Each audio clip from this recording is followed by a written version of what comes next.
I thought we were going to clap for our authors because I'm very honored that all of you are here tonight. This is going to be a really exciting panel.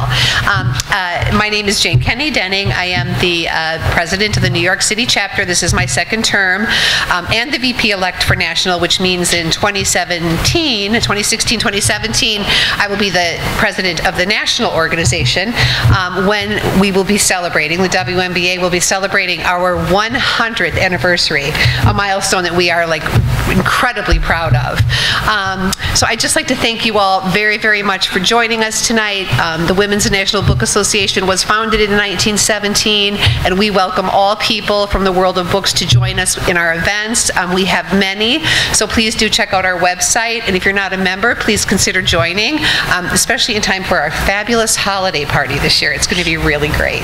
And now I'd like to turn this over to Roz Reisner, who is a longtime member of the WNBA, a wonderful person, and the coordinator of this particular event. Thank you, Roz.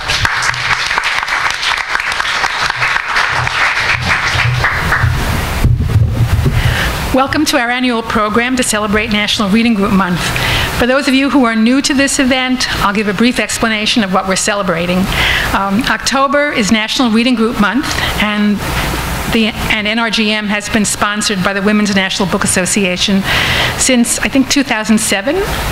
Sounds right.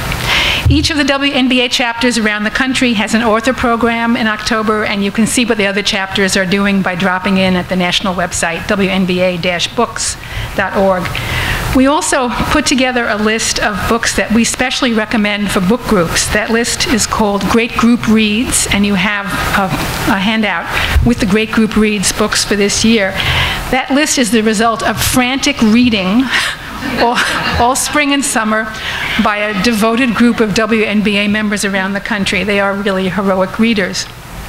The list is also on the National Reading Group Month.org website if you want to tell friends and family. I want to take a minute to thank the NRGM GGR corporate sponsors for this year, since we couldn't publicize without them. And they are Hogarth, an imprint of Crown, Read It Forward, Sourcebooks, American Booksellers Association, the Andrew Carnegie Medal for Excellence in Fiction and Nonfiction, the Book List Reader and Book Group Buzz, Reading Group Choices, and Reading Group Guides. Okay, on to our program. We're delighted that our 4 authors and moderator have joined us, and we're thrilled to be back at the Strand Rare Book Room for the 3rd year. It's really such a wonderful place to have a book-related program. I want to briefly introduce the panelists and the moderator. I've read all the books, and so I know you're in for a treat. We have copies of all the books. The Strand is a great place to have a program because it's easy for them to get copies of the books. And so after the program, you'll be able to buy books. The authors will be around to sign and to chat, and you'll be able to enjoy the refreshments that we have. So I'll introduce everyone briefly and then turn the program over to our moderator. Kimberly McCreight, who is the New York Times best-selling author of Reconstructing, Amelia, which was nominated for an Edgar Award for Best First Novel, as well as an Alex Award. Called Entertainment Weekly's Favorite Book of the Year, Reconstructing Amelia was one of CNN's reader favorites for 2013, a finalist for Goodreads Best Mystery of the Year, and a book club pick for Target, Books A Million, and Indigo. That's quite wonderful. It's also been optioned by HBO and Nicole Kidman's Blossom Films.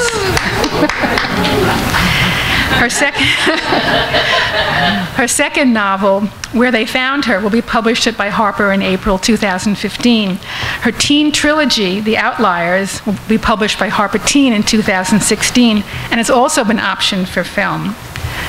You've been busy. She lives in that favorite place of writers, Brooklyn.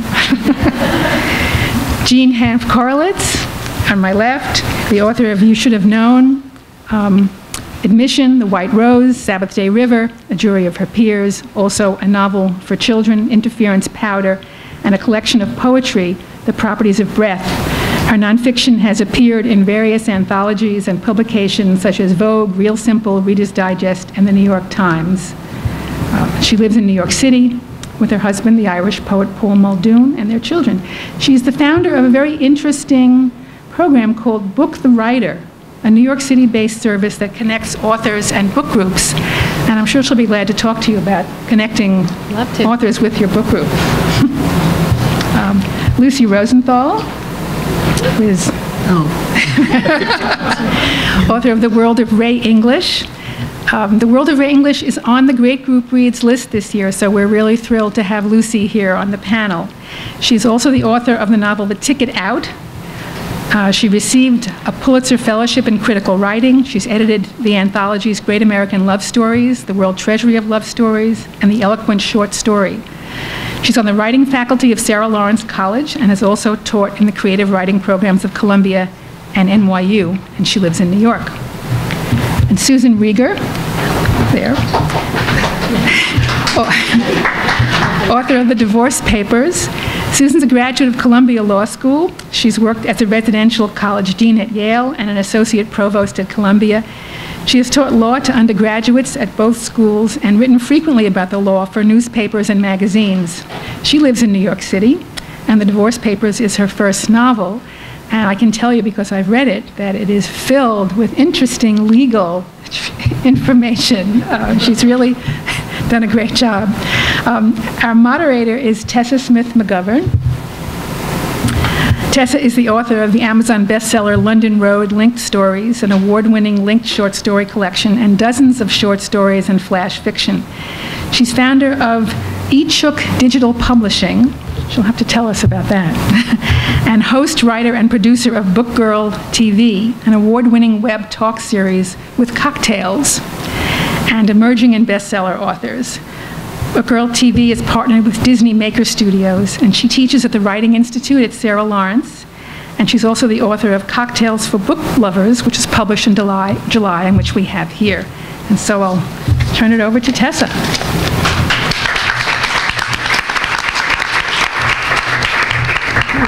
Quite a bit taller than me. So before we get going, can I just have, by a show of hands, would like to know who we've got in the audience in terms of, are you writers, are you published, self-published? So by a show of hands, who is a published writer here in the audience, no matter how small the piece? Novel, any type of writing at all? Yes, that counts. Okay, so most people. How many people here are wanting to get an agent? Show of hands. Okay. And how many people here already have a presence online, Facebook, Twitter, something or other? Okay. All right. What's that? That's okay. We want to make tonight very useful to you. We have a tremendous pool of knowledge and talent here for you to pick their brains and really go away with a to-do list for yourself. You know, we want to leave you inspired, and so be thinking of any questions that you have. It's going to be like a kitchen table conversation, very informal, and we want to know, you know, what you're thinking and what you're most interested in. So we're going to begin. First of all, each author is going to let you know a little bit about the book that they're here with tonight. So first of all, Jean, would you like to begin? Sure.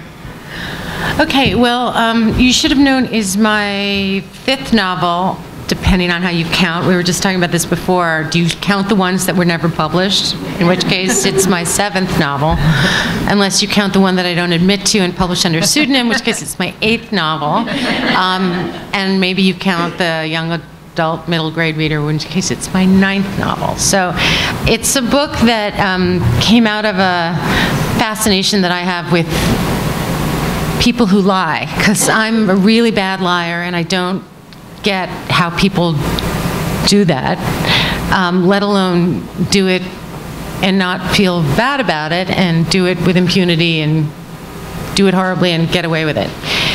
These people are sometimes called psychopaths. And my mom was a therapist, and she used to talk a lot at night about psychopaths. And I think she was very concerned that my sister and I not marry one. And so she would say, you know, I have this patient, and she's so brilliant. She's an attorney, and but she married this man, and this is what this man is doing. And you have to be aware of these people. And so we are. And yet, it is worth pointing out that my family has been embezzled from twice. So it doesn't matter how well prepared you think you are, we're all incredibly vulnerable to people who lie. So I decided that I would write about one of these people, and I thought, how interesting would it be if this person is married to somebody who is, a therapist, for example, maybe whose job it is to tell people how to live their lives. So the protagonist of the novel is a therapist named Grace, and she is about to publish a book called You Should Have Known. And this is a book that warns women and cautions them to listen to their instincts, to listen to their first impressions of people in their lives, specifically men. Right before it comes out, two things happen. The first is that a parent at her child's school is murdered. The second is that her husband has disappeared. And these two things, of course, are completely unrelated, except, of course, they're not. And I'm going to read just a couple of pages from a place in the novel at which Grace has not yet linked these two events. These are not related events, but she's trying to get her mind around the fact that she is not quite sure where her husband is.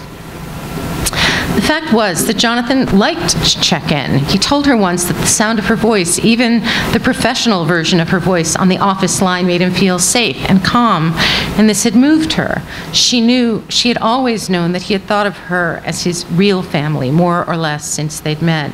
She knew that she had brought him the very safety and sense of belonging that was so important for a child, but which he had never experienced in his family of origin. That is therapy speak, by the way. My mother used to talk about the family of origin all the time. That he had come out the other end of such an unpromising beginning as a nuanced, loving, and eager person said everything she had ever needed to know about what he was made of. But even as she thought this, she was remembering something else, or someone else, a woman from years ago on her office couch. She had been a new therapist then, just done with her training, just out from under the overly claustrophobic wing of Mama Rose, who was her teacher. And this woman, this patient, Grace couldn't remember her name now, but she remembered her throat, which had been sinewy and long and rather enviable, actually. The woman had come alone, but not to talk about herself. She only wanted to talk about her husband, a Polish attorney working as a paralegal. She'd first met at her neighborhood gym and then at her favorite coffee shop, where the man had, over their brief courtship, spilled out the story of his terrible childhood, a catalog of deprivation and abandonment that would have stirred the staunchest misanthrope. To get from a practically illiterate family to university, then to emigrate alone and arrive penniless with a law degree that was useless in the United States, and thus to be stuck working for attorneys who were younger and less gifted than himself, living in an awful shared flat, practically a dormitory in Queens, and threatened constantly with deportation. Well, it was a terrible story. Until, that is, she had rescued him with love and marriage and the navigational tools to secure his legal credentials. That woman had said something once when Grace had suggested, rather gently, that perhaps she did not really know this man as well as she thought. Look at what he came from and what he is, the woman said, the muscles of her beautiful neck tightening in resentment. That's all I need to know. He would never come to a session, she recalled. As a Pole, the woman explained, he simply did not believe in therapy. Then the woman stopped coming too. Years later, Grace had seen her at Eli's on 3rd at the cheese counter and cautiously reintroduced herself. The woman was still living in the same small apartment, but was now raising a daughter on her own. The Polish husband had left soon after the little girl's birth, imported and then married some woman from his pre-immigration life, and hired an associate at his new law firm to represent him in the divorce. And yes, he had managed to secure a settlement for his pain and suffering. Wonderful. Thank you so much. Lucy, would you like to go ahead? Yes. Can you all hear me? How's this? Okay. My main character is a liar, but I think I like her. The novel is set largely in the 60s, the era of Mad Men, where women were expected to be married and pretty. She's a child of her time and finds these expectations hard work, baffling, and probably distasteful. And her luck with men is, let's say, uneven. Her judgment isn't wonderful either. The story has her recovering from a marriage to a disgraced politician, after which she takes up with an associate professor of religion who is also an atheist. Luck, good or bad, has, one might say, varied causes. You have to dig to find them. And this is what Ray does without knowing maybe that's what she's doing, and certainly not knowing what she's digging for. And it turns out that the person who may need the information the most is herself.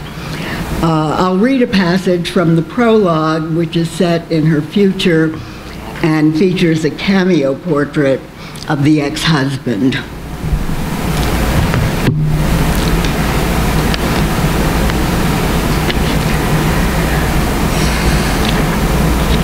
It's a little wine break for those of you who got some wine. Yes. That was wonderful. Okay. It's called F, a debriefing. It's the prologue, and in fact, it was written last. Okay. I dreamed of F last night, my ex-husband, who was masquerading as someone who tells the truth. It said that you dream of the people you've loved when you're ready to say goodbye to them. It's a comfort to think of F pushing his way into a dream, only to be bounced. I'd like to believe it, but it certainly takes practice. I've tried erasing F's name, thinking of him as his initial only, or as former husband, a generic brand filed under X. I can't keep him at bay, hard as I try, by shunning his book signings, putting a block on my caller ID, curtailing, if only for myself, his television appearances with the mute and power buttons on my remote. He's on a book tour promoting his second book, a memoir titled The Pitfalls of Deceit. His first book, The Confined and the Released, was on prison reform. In it, he argued passionately, F has passion to burn, for the rights of convicts, present and past. I don't know yet if the new book mentions his field work, the research he did while serving his sentence on location. Of course, in his first book, he did come clean. That was the point. F is friend to the downtrodden. The oppressed minority of that moment was felons. I'm not sure what it is now. As a pundit, F champions his minorities on a pick-and-choose basis. Notoriety helps, though he's become known more for his generous nature than his record. As the dark cloud recedes, he's gained an authority. Even concealed, the murkiness is compelling. You might even take it for an aura. You know he knows things, and you want to know them too. He's been a regular on talk shows, Chris Matthews, Bill O'Reilly, Piers Morgan. Often he's paired with John Dean. I've been reading his memoir, not least because I'm in it. He calls me Inga Redmond, to protect me, I suppose, and himself as well. He writes, my ex-wife, who is full of secrets, has made me hers. I think that makes him very proud. It's true, he has long been my secret. The skeleton in my closet are one of them. They don't get out much, even on Halloween. Don't ask, don't tell. Furtively, I carried the book around with me like contraband from room to room in a plain wrapper. I've turned its dust jacket inside out. No one should know. Flipping through its pages, I discover things about Inga that I never knew. She figures in what the kids would call the sexy parts. F is pleased to tell the reading public that he was Inga's first man. Reportedly, once in the middle of one or another of their pleasurable interludes, he heard her murmur, "Adam." Yes, he acknowledges, she said it out of romantic innocence, and when she alluded to it later, it was with an edge or irony, but still, he has never forgotten it. I have. He goes on, though inexperienced sexually, she was a quick study. Otherwise, she was bookish. She drew the name Adam, she told him, less from Genesis as from a story by a Southern writer she much admired, Catherine Ann Porter. She said the story broke her heart. He got that part right. They grew apart, he and Inga. They separated and went their separate ways. Quite a story. He neglects to mention that the way he went was to jail. I've had my share of misadventures, but they were this side of the law. I had to put the pitfalls of deceit aside. The book seemed filled with heavy hints about who I was really. A question I've been asked before. We'll get back to you as soon as we know. After a while, I picked F's book up again. Of course, I've always been fascinated by misinformation. And yet, I can cut him some slack. He may have been the first man of my adult life, but he was not the first liar, and I've told more than a few. Lovely. Thank you, Lucy. Kimberly? Okay, so can you hear me? Oh my God. Now it's on. Now it's off? What did I do? No, I think it's on. It's okay now? So my book, Reconstructing Amelia, is the story of Kate, who is a single working mother, and her daughter Amelia, who goes to a private school in Brooklyn. The book opens, they have a very close relationship. Amelia is in all respects a model daughter. The book opens and Kate has been summoned to Amelia's private school because she's been suspended, because she's been caught cheating. By the time Kate arrives in Brooklyn, she is told that Amelia has gone off the roof of the school in an apparent suicide. So the reconstructing piece of the book is Kate trying to piece together what happened in the last days of Amelia's life. The book is told in a bit of an orchestral fashion. There's chapters from Kate's perspective, chapters from Amelia's point of view. There are texts and Facebook posts and an anonymous blog. There are emails from Kate sent while she was a junior associate years earlier. And the real irony of that structure, which is a bit complex, is that it's not my first book, Reconstructing Amelia, as we were talking about. It was my fifth. And a piece of what I had always been told with the earlier books was that they shifted point of view, they shifted time frame, and this made them difficult. They also didn't fit in one particular spot. They weren't quite literary, they weren't exactly mysteries, they weren't really women's fiction. No one really knew what they were. So I decided when I sat down to write Reconstructing Amelia, which was to be my last chance, my last attempt, I was looking for a job. I'm the only person in the world who benefited from the economic crisis because I could not find a job. So I kept writing. In any case, when I sat down to write it, I thought, I'm just going to keep it simple for myself and straightforward, and I'm just going to write a book from a mother's loss, just her point of view, chronological. I'm just going to keep this, straight and simple, make it easy on myself. And of course, I absolutely could not do it. And so I put Amelia's text in first, and then I was like, well, I'll just do a couple chapters from her point of view, and then I was like, screw it, no one's going to buy the book anyway, who the hell cares, I'm going to write the book I want. And so that was what I did, and the irony, of course, is that it's a book that's sold, and also in addition to being, women's fiction and mystery and a little literary, it's also kind of YA, but it's worked, and so I guess it just proves you got to do what you're going to do. So I'm just going to read a little bit from the first chapter, where Kate has been summoned to Amelia's school. Kate watched two police officers come out of the school's front yard, head down the steps, then turn into the school's side yard. When she peered after them, she could finally see that that's where the real action was. At least a dozen police officers were gathered in a large pack, and still there was no rushing. It no longer seemed like a good sign. In fact, it was beginning to seem like a terrible one. "Ma'am," came a loud voice then, right next to Kate's ears. "I'm going to need you to head back over here to the other side of the street. We need to keep this area clear." There was a hand on her arm, too, hard and unfriendly. Kate turned to see a huge police officer towering over her. He had a doughy, boyish face. "I'm sorry, ma'am," he said again, a tiny bit less forcefully, "but this side of the street is closed to pedestrians." "But my daughter's inside the school." Kate turned back to look at the building. A bomb threat, an anthrax scare, a school shooting. Where were all the children? Kate's heart was picking up speed. "I need to get my daughter. I'm supposed to. They called me. I'm already late." The officer squinted at her for a long time as though he was willing her to disappear. "Okay, I guess I can go check it out," he said, finally, looking skeptical. "But you still got to go wait over there."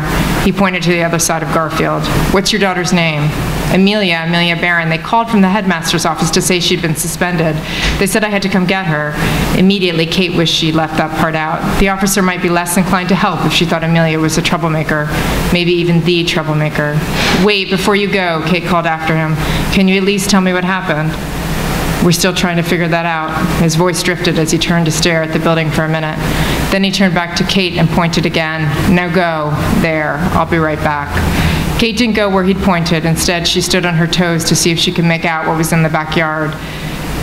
There were actually more than a dozen officers back there, some in uniform, some in dark suits, clustered near the side of the building, their backs forming a curved wall. It was as if they were hiding something awful. Someone had been hurt or worse. Kate felt sure of it now. Had there been a fight, a stray bullet? This was brownstone Brooklyn, but it was still Brooklyn. Things happened. As soon as the police officer who'd stopped Kate was through the school's front door, she darted up to the fence at the side yard. Officers were shielding their eyes as they stared up the side of the building toward the roof.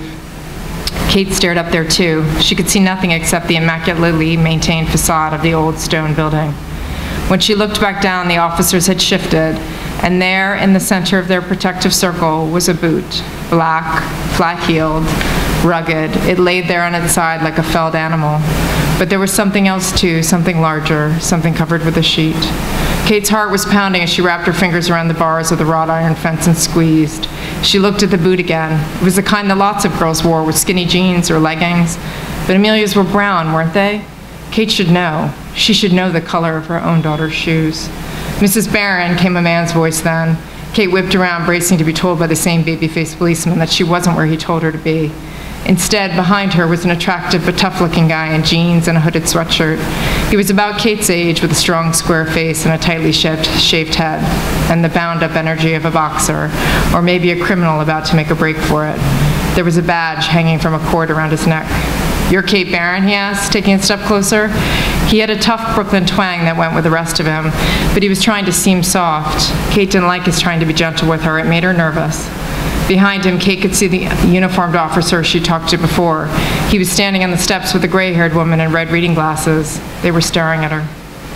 "Where's Amelia?" Kate heard herself shout.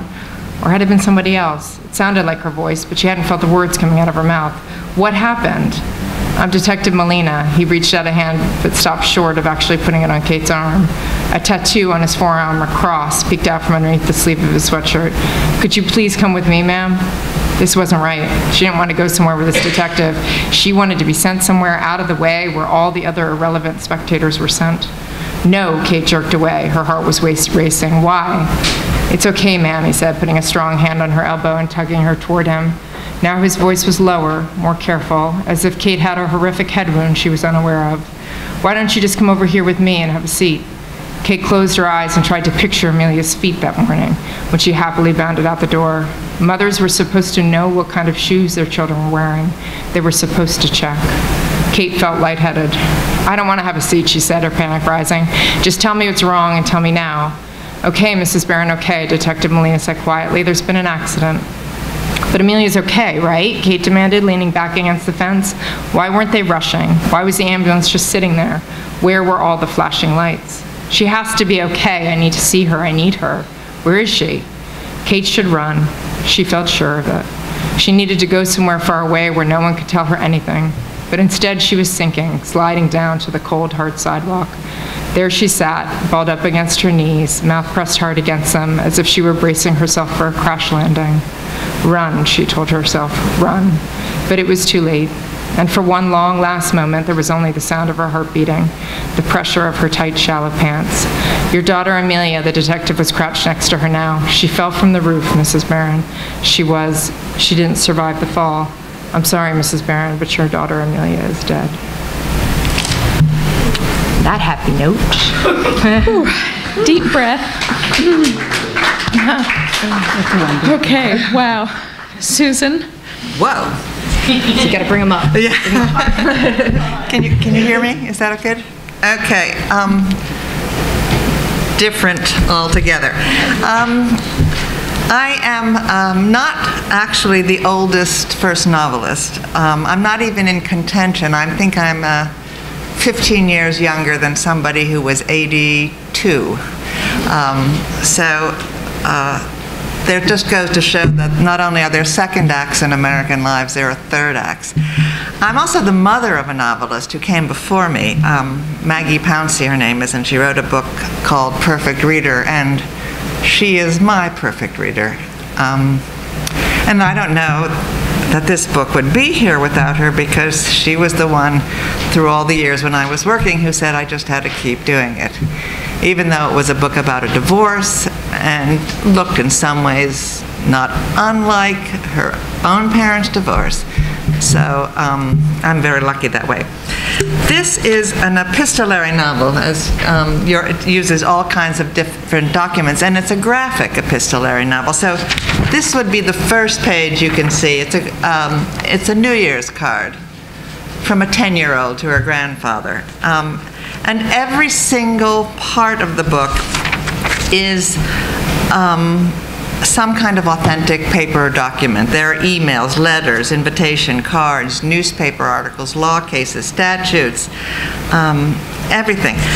I'm going to, it's a story of a divorce and it's told from the point of view of the young lawyer who is a criminal lawyer who has been sort of lassoed into doing a divorce quite against her will.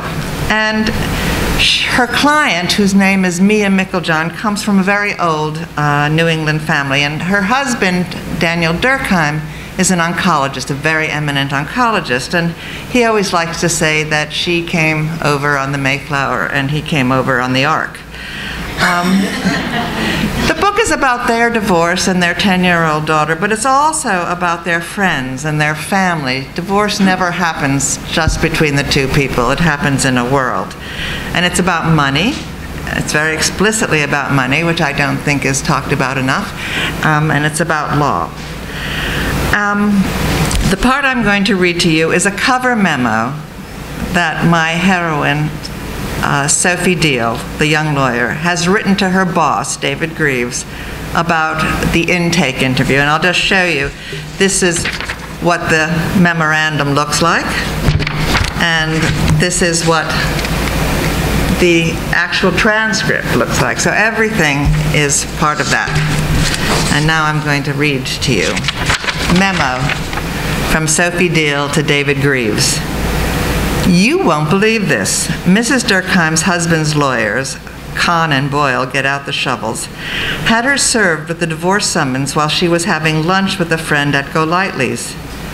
I almost fell off my chair. I would have been less surprised if one of my regular clients told me he had offed someone during lunch at Golightly's. My box of tissues went unused. Mrs. Durkheim did not vent. She was composed, collected, articulate. Xanax, she said. I had to come clean early on and tell her I was pinch hitting for the firm's ace divorce lawyer who was out of town. I said I'd never done a divorce. She said, somehow I find that reassuring. It's my first divorce, too. She was wonderfully clear-headed throughout. She's very smart and she understands what she needs to do. She'd even called a realtor before coming in to get a new valuation on the family home. Can you believe she had the presence of mind to do that? The rich are different, and she knows it. She's angry at her husband, but her anger hasn't clouded her judgment. She's not out to fleece him. For one thing, she has, if not money of her own, then access to money. For another, though money is not nothing to him, he wants success more. And on that point, she doesn't wish him well. She's put a proper Sicilian curse on him. I asked her if she thought about what she wanted from the divorce. She said, I want to come out of this with my ego intact, and I'd like it if Daniels took a beating. I don't want anything really bad to happen to him. No fatal diseases, no malpractice cases, no accusations of scientific fraud. He is, after all, my daughter's father. But I don't want anything good to ever happen to him either. I want nothing to happen to him. I want him to die of disappointment after a long, lonely, cheerless life that ends with bed sores and tubes up his nose in a nursing home. She had thought about him. I like Maria Durkheim. She still has a sense of humor, which was the first casualty of my parents' divorce, and she loves her child. She probably sounds harder in the interview than she actually is. I don't think her brave talk is all bravado, maybe half. She is determined not to feel sorry for herself, at least not publicly. Good for her. Wonderful. Thank you so much. So our first question tonight is about the genesis of ideas, but not just an ordinary idea. How do you know the difference between an average idea? You're sitting down to write a novel, it's going to take a long time, a lot of energy. How do you know when an idea is a great idea, and have you ever been able to make a mediocre idea into a great idea? Jean. I'm just thinking, what a great question that is. And it's a kind of a trick question, because if I say say yes, it's like I'm asking you to praise me and say that's not a mediocre idea. Just go from the gut. Don't worry, we're not judging you. Of my published novels, there have been different paths to how they got written. A couple actually have templates. My novel, The Sabbath Day River, and my novel, The White Rose, are both novels that take form from previous material. The Sabbath Day River is a version of The Scarlet Letter, which has sort of married a bizarre murder case that took place in Ireland in the 1980s. And it took about 10 years for these two things to kind of grow together. And people who read the novel, usually American readers aren't aware of the facts of the Irish case, which is fine, they don't need to be. They do pick up little bits of the Scarlet Letter, but of course it doesn't look like the Scarlet Letter because it's set in New Hampshire in the 20th century and everybody's Jewish. The other one, The White Rose, is based on the Strauss opera Der Rosenkavalier, which those of you who are opera people will know that Der Rosenkavalier was set in Vienna in the 18th century, but my version is set at the end of the 20th century in New York, and all the characters are Jewish. So sometimes there is that supportive basis, and then sometimes you just decide you want to write about a liar, and wouldn't it be cool if the liar was married to somebody who's supposed to be able to recognize that she's married to a liar but doesn't? So perhaps it's good practice to go with a successful format, perhaps, and then go on from that with something different. Yeah, you don't have to stay with it. It's just a starting point. Right. And if I may, Kimberly, I'd like to ask you the same thing, because this is such a big, bold beginning to a book, and you really went to that place. You know, writing teachers are always saying you've got to go to that dark place, and lots of us don't want to. Did you come up with that fully formed? Was it a process of accretion? How did that come about?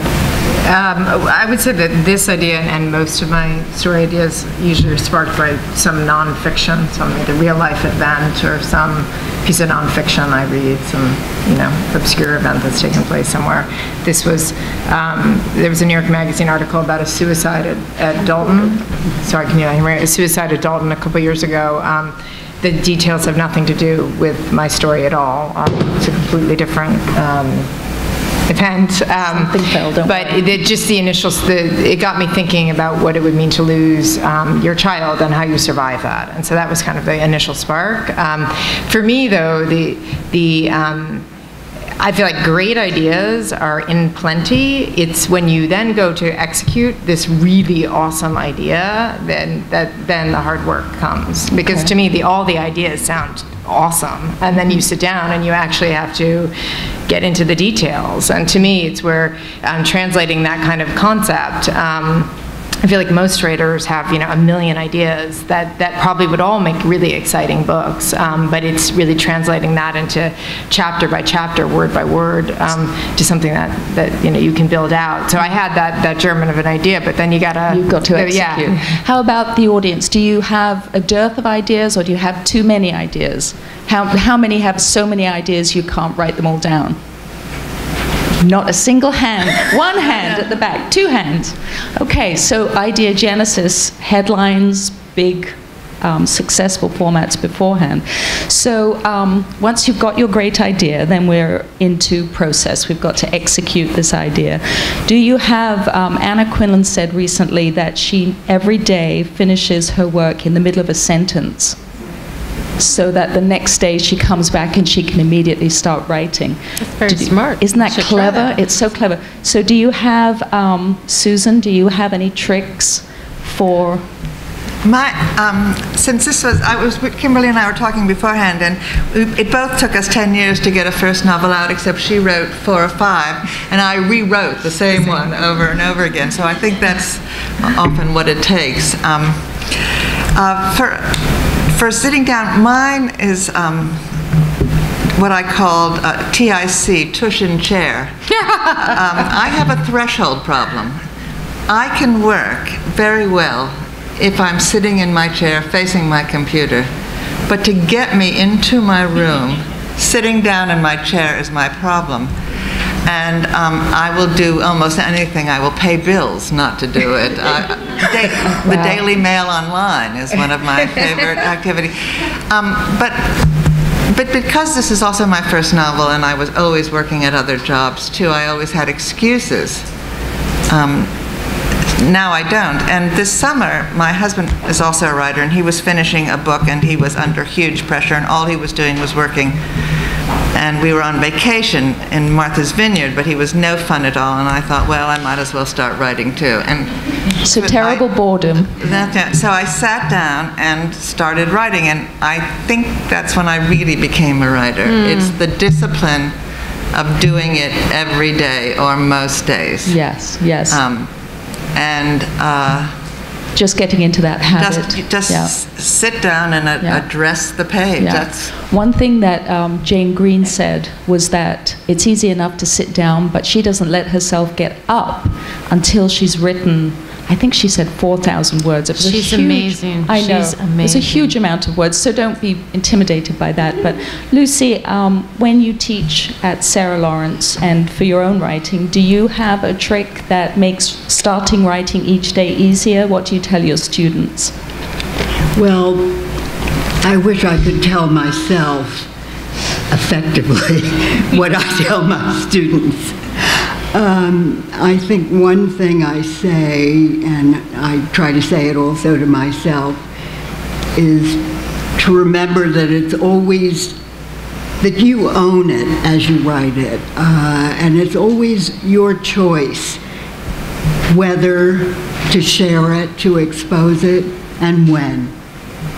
So don't write with somebody else or several somebody else's, writers, your peers, the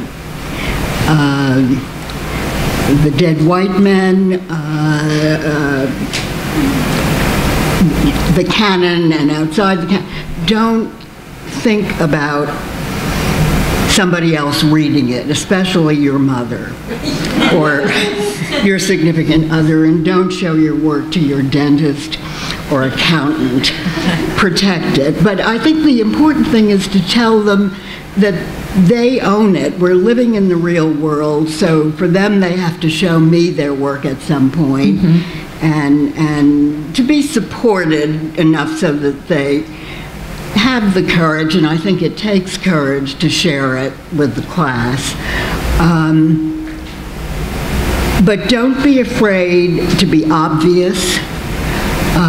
You can't be subtle until you have something to be subtle about. I tend to suggest write fully.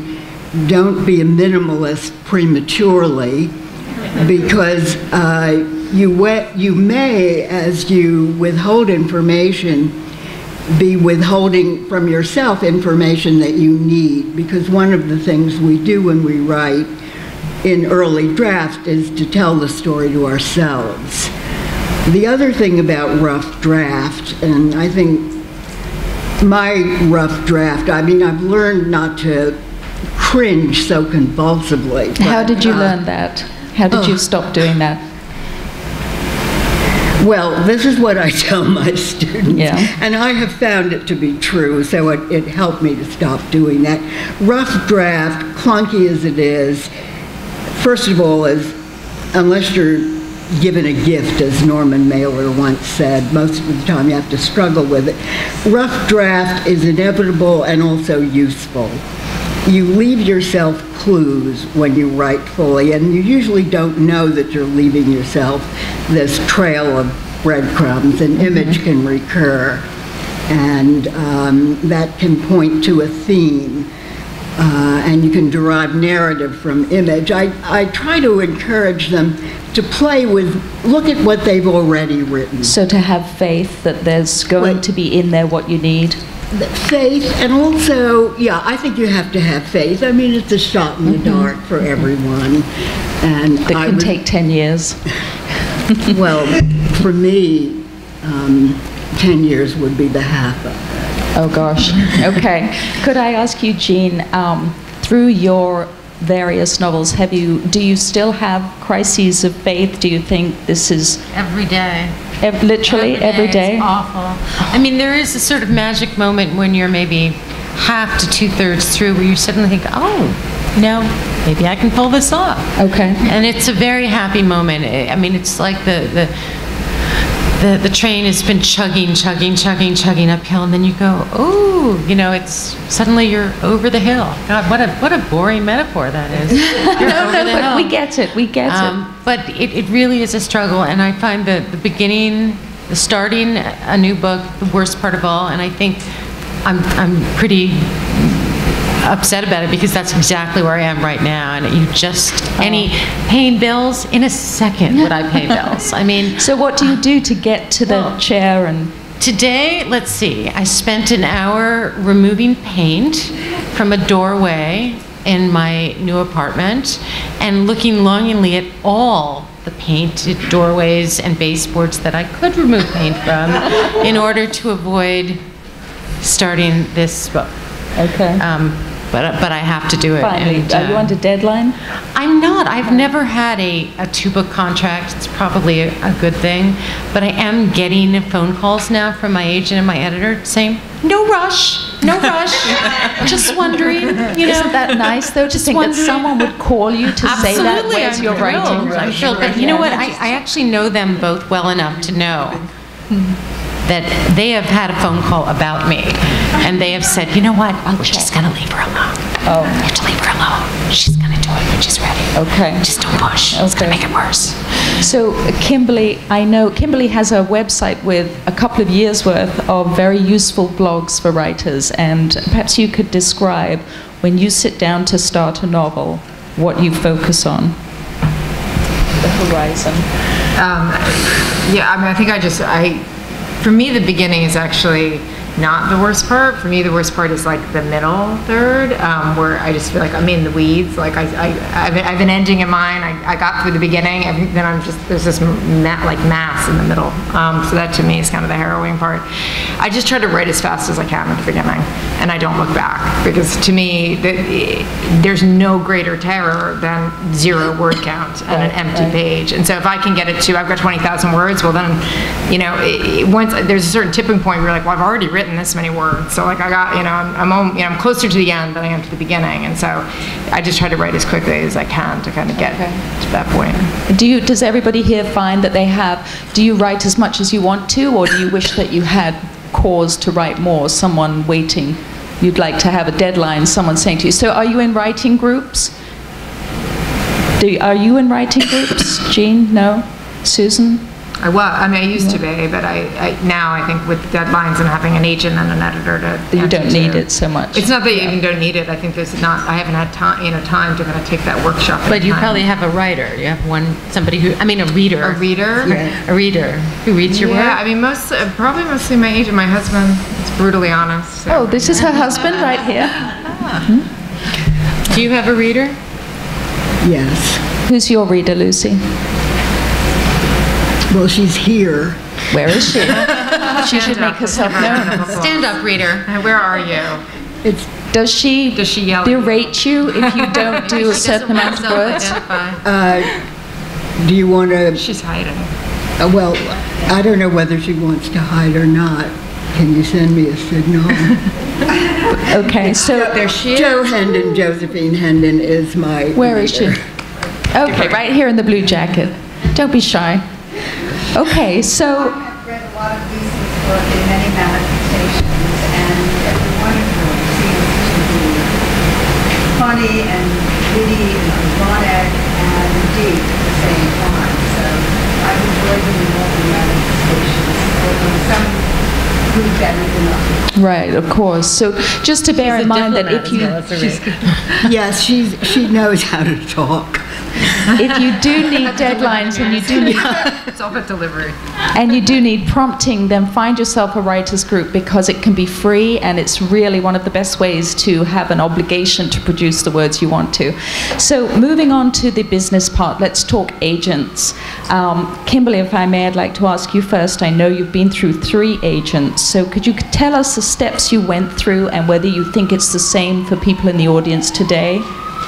Yeah, I think it's exactly the same. My first agent, I actually got through a connection. I was a lawyer, and I had a friend who was an entertainment lawyer, and so she knew an agent. That was my very first agent. All those agents that I went through were all because I didn't sell books, and then I would write another book, and I didn't like the new one. So the agent I am with now, she actually stayed with me through a book that didn't sell, but I will stay with her. She's amazing.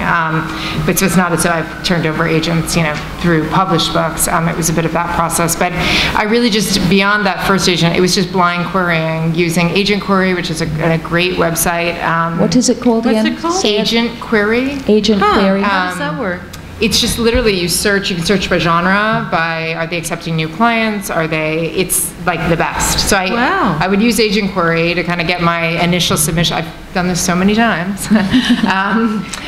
I would get my initial list of agents together, and then I would cross-reference with Publishers Marketplace and Publishers Weekly, which are 2 great trade publications. You can see, even on Agent Query, if it's saying that this agent does literary, because often you'll see that the agent does everything almost, except, nonfiction or poetry.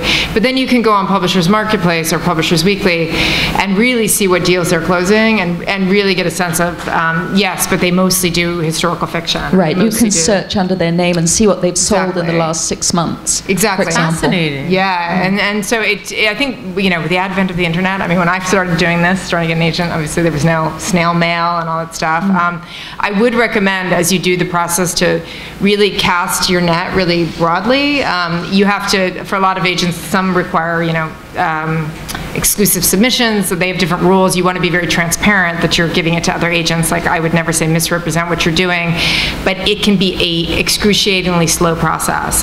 You can submit a letter and wait 2 weeks to hear back for the letter, and then they want a chapter, and you wait 3 weeks for that, and then so if you have multiple irons in the fire, because there's a portion of this entire publishing that is a little bit of a numbers game. Are you going to find the right editor? Are you going to find the right agent? Are they going on maternity leave? Are they accepting new clients? Are they, there's a reality. So I think a piece of it is a little bit like putting enough stuff out there. So. Susan, do you have an agent? Yeah, I have a terrific agent, and she's a great reader too. I am really the huge beneficiary of having a daughter who's a writer, and I really recommend it. Especially if you're a late starter. But one of her good friends is a wonderful writer and had a very good book, Karen Thompson Walker, and I've known Karen since before she was a writer. And so I said to Mags, I'd like to ask Karen if she'd read it and see if she thought it could go off to a writer. So find an agent from someone else because my daughter loved the book, but you know, my daughter's overly fond, and so I thought, Good. So Karen read it, and we met, and she liked it, and she said, absolutely, this can go to an agent. And not only do I have a daughter who's a writer, I have a husband who's a writer. I'm Unfair advantages. I'm incredibly well situated. She mostly does nonfiction, though she does do some fiction. So David called her up and said, Susan's looking for an agent. Could you recommend someone for her? She's written this novel. And Kathy said, I'll read it. Let me look at it. So, and that's how she's been his agent for 25 years. So. Okay. So either marry someone who has an agent. And then, so Kathy read it and said, I'll represent you if it's all right with your husband. So it was like both of us going to the same shrink. We had to meet in the office and we had to say, well, is it all right with you, David, if I represent Susan? That's hilarious. That's a good problem. That's a good problem. He was absolutely fine. And every so often, though, when she calls one of us at home and it's not for the other, we get a little blue. But it's these are how it was just sort of, the luck of the draw. Okay. I had a good draw. And Lucy, I know that Black Lawrence Press is your publisher. They're my publisher. They're a small press, right? They're a small press. I had a long career in publishing.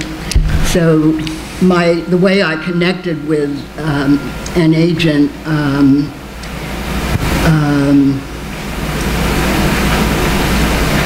I was, for about 20 minutes, hot stuff in publishing. I was one of the judges on Book of the Month's editorial board of judges. I was the third woman in 50 years and the first in 20. Mm-hmm. So I knew a lot of people. I knew a lot of people before, and the agent I connected with and who I stayed with for a long time, we knew each other first by working together as colleagues.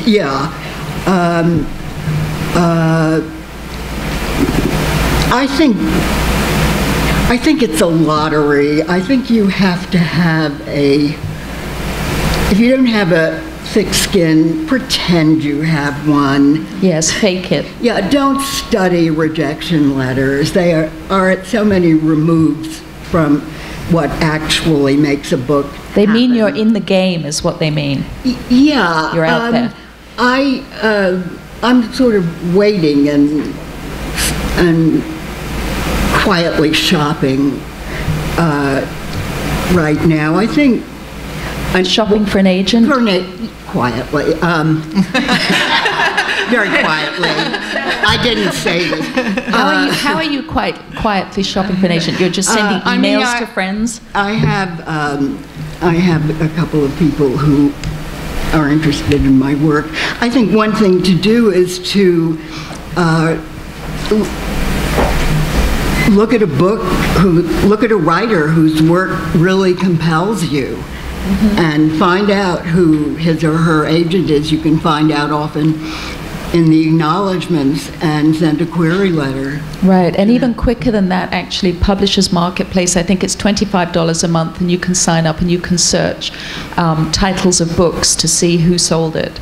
So that even saves you a trip. There's also the Society of Authors Representatives, which lists, the member agents are reputable agents, they're classy agents, and I think their list is probably available online. Okay. Jean, do you have anything to add? I was just adding up, you said 3? You've had 3 agents? I'm on my 3rd, yeah. I've had 5. Ooh, but you have 9 books. I've had 5, which is kind of, it's like having 5 husbands, you know. It says something bad about me, I'm sure. No, but my first agent was a nice guy who was a patient of my dad's. And my dad would always say, oh, my daughter is so great, she's a great writer. And I would say, Dad, nobody is interested in a poet, which is what I was then. But sure enough, this guy wrote to me and he said, I'd represent a poet. He didn't sell anything for me, nice guy though.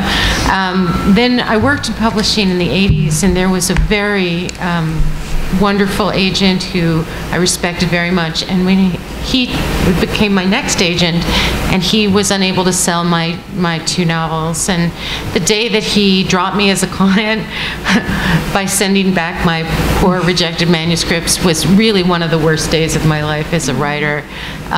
He later died, and I never really got a chance to tell him I understood why he had died. So I was always very sad about that. And then I had a wonderful agent, Sally Wofford Durand, who's still a good friend, and she did sell my pseudonymous novel, which I don't admit to writing.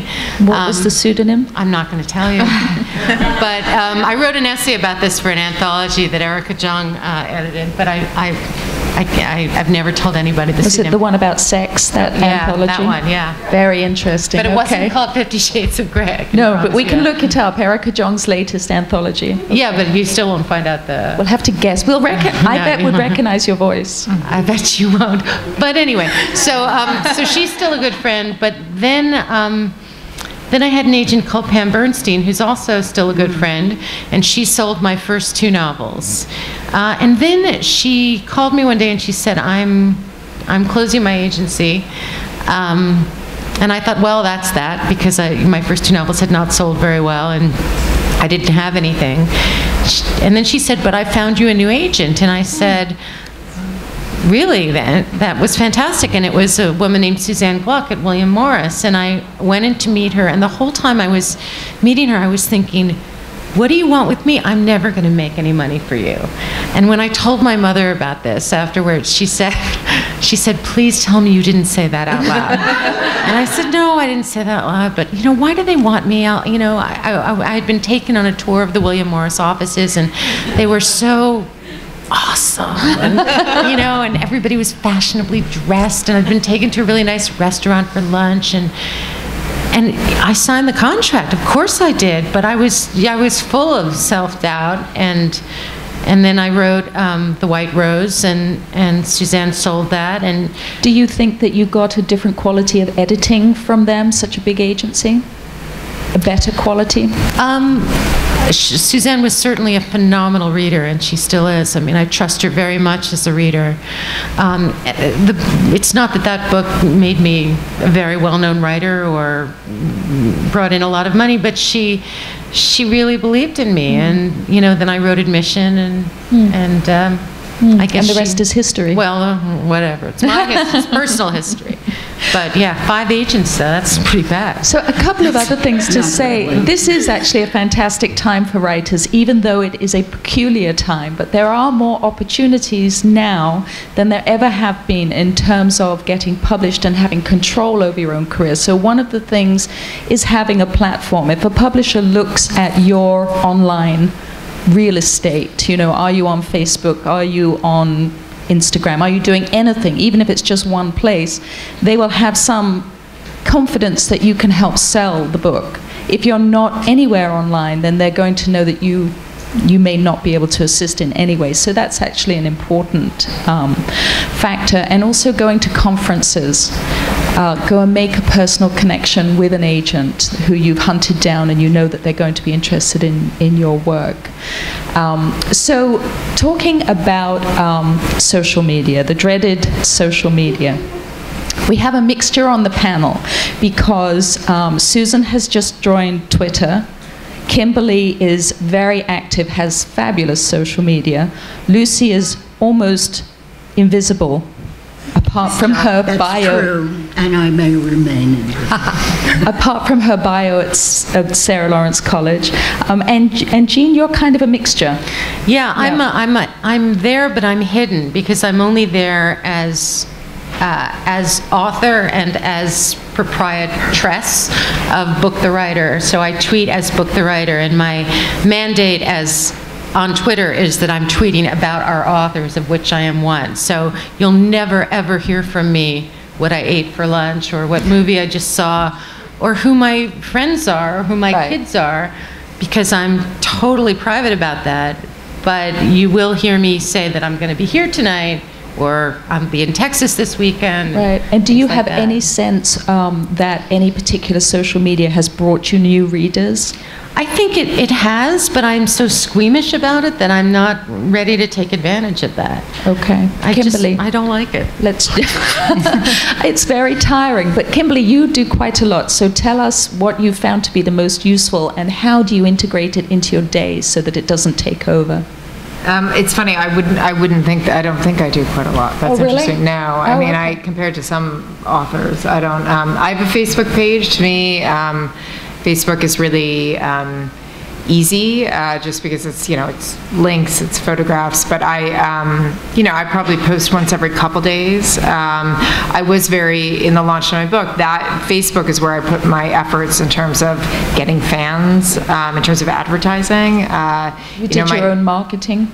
My husband is a digital marketer at American Express. Brilliant. So he knows that world and understood that. So I had that really was my secret weapon, understanding it. So in terms of where to spend money, my own money, I waited a long time to sell a book. And so I really took, part of my advance and plowed it into a lot of advertising on Facebook and things like that, just to do whatever I could, because I did not know what it was going to take. I was in the game and I wanted to stay in the game. And so, that's where I invested things. I don't understand Twitter. I'm on there. I do put, random personal things, not a lot.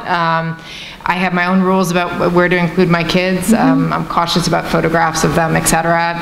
My rules are arbitrary and probably wouldn't lead to protecting them really at all, but it's my own rules. But so I do, but I don't really understand how to get a foothold on Twitter. Twitter's like a mystery to me. It's so funny because I totally understand Twitter and I totally don't understand But I don't understand how you get followers on Twitter. Like how do some people seem to have 1 million and some people, it's a mystery to me how you. Well, now you can advertise. I know they just have to fight. You can advertise. You can advertise. You can buy them too. You can buy them, yeah. So I guess I haven't really done that on Twitter. So Twitter is a little less clear to me. I think that you have to do the thing that you're most comfortable with. I think that would be the one piece of advice. Like for me, I did have a little blog.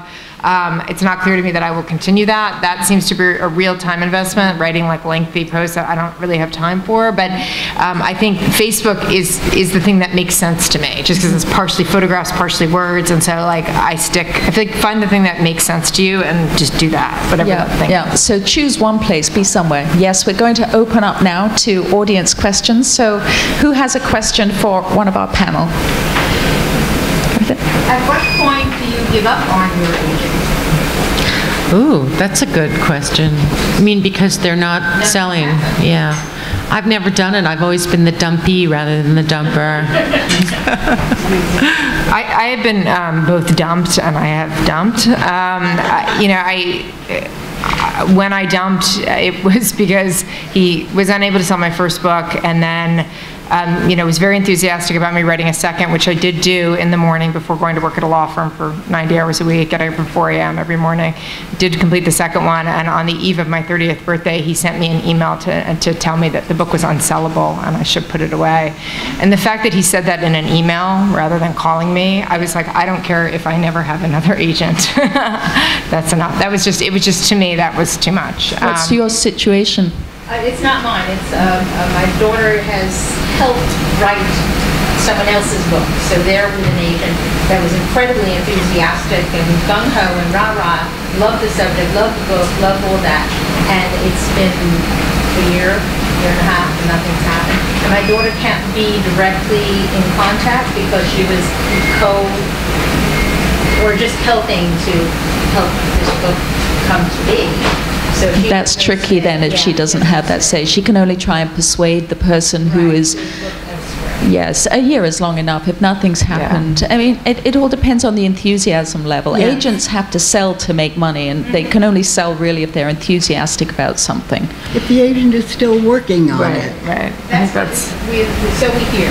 Right. Okay. Yeah, that's important. Yeah. Right, it's all hard, they're working. Just as a separate thing, at what point do you decide to self-publish? For me, never. Okay. For me, I self-published. I created eChook Digital, and we won some awards, and I ran that for just over 2 years until I finally came to grips with the fact that it was never going to even pay for itself, never mind make money.